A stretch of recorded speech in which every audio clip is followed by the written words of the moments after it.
There's a story told about a mother with two children, ages 4 and 5. A story about a mother with two children and a woman named Natalie. Both women were in their 20s, and this real-life event took place during the 20th century in the midst of the Russian Civil War, when the Red Army fought the imperial forces.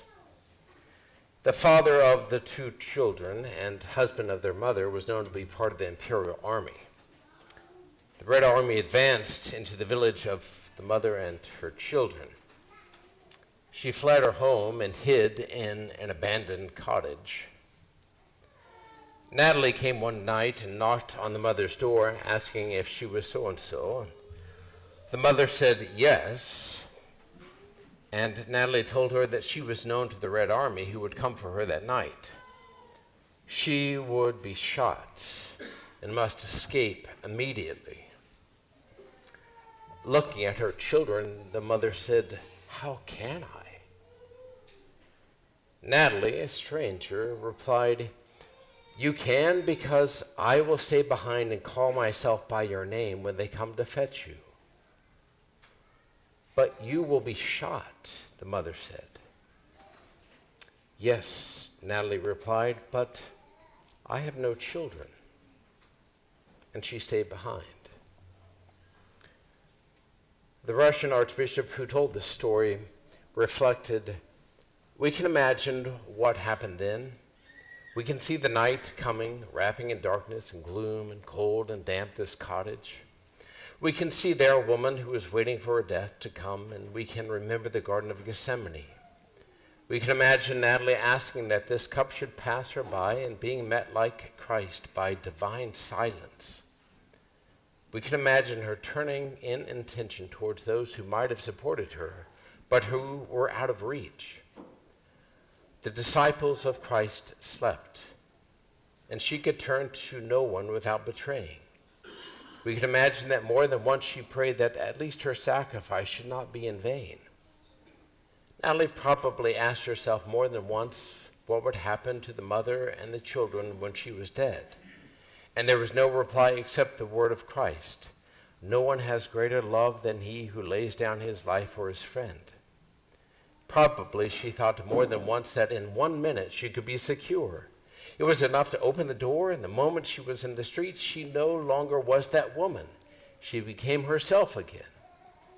It was enough to deny her faults, her shared identity.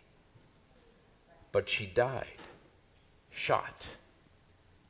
The mother and the children escaped. Friends, it's so very tricky for us.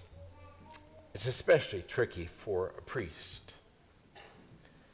We put righteous words in our mouths. We repeated time and again the words of the psalmist and those of Jesus.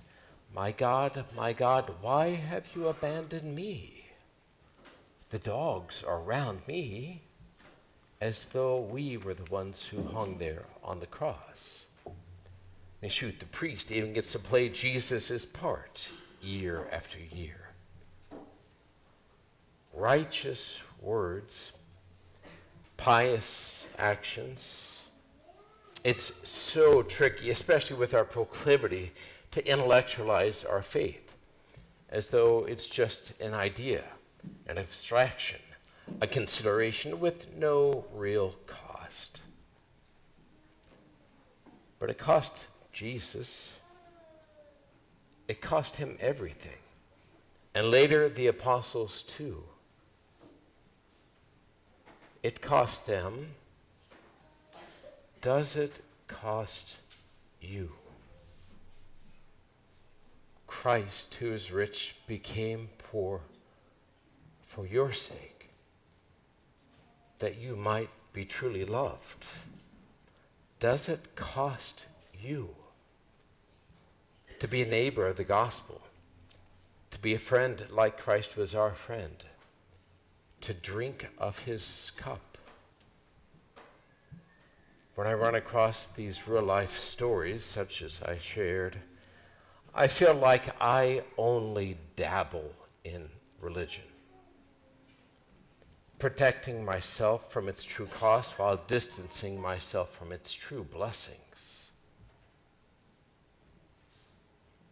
May the Lord forgive us any ingratitude and provide the grace to embrace the demands of following Christ, who laid down his life for us, his friends.